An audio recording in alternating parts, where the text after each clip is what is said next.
Sri M.K. Raghavanji, only 1 minute. No, only 1 minute. Uh, Thank you, respected Speaker, sir, for giving me this opportunity.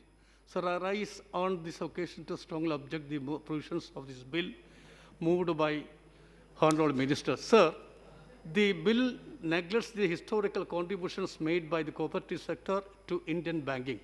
Sir, traditionally, Indian banking has its genesis not in the Western-style institutions, rather on Srenis and merchant guilds. These Srenis and guilds can be categorized as the earliest forms of money lending institutions of our country and were similar to modern-day cooperative banking.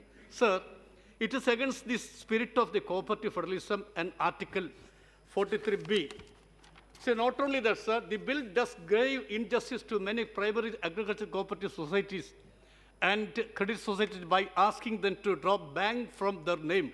I wish to remind this august house that the successive transformation of rural areas of my state, Kerala, largely occurred due to the large contributions of cooperative banks.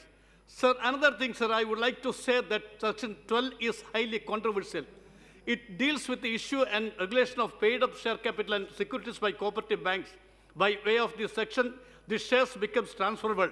Anybody can purchase share from the market and advise the bank to transfer the share to their names in the books of bank. It may tilt the control of the board by the subsequent elections. Sir, number two, sir, the RBI, say another sections that proves the overarching purpose of RBI or cooperative banks in section 36 AA, 36 AAA.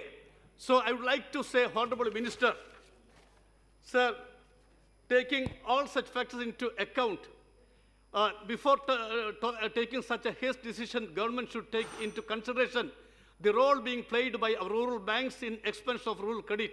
Government should also note that this cooperative banks forms the capital base for our micro and medium scale industries. I request the government to abandon its hasty and to withdraw this bill and send to the standing committee. With these words, I conclude my speech. Thank you, sir.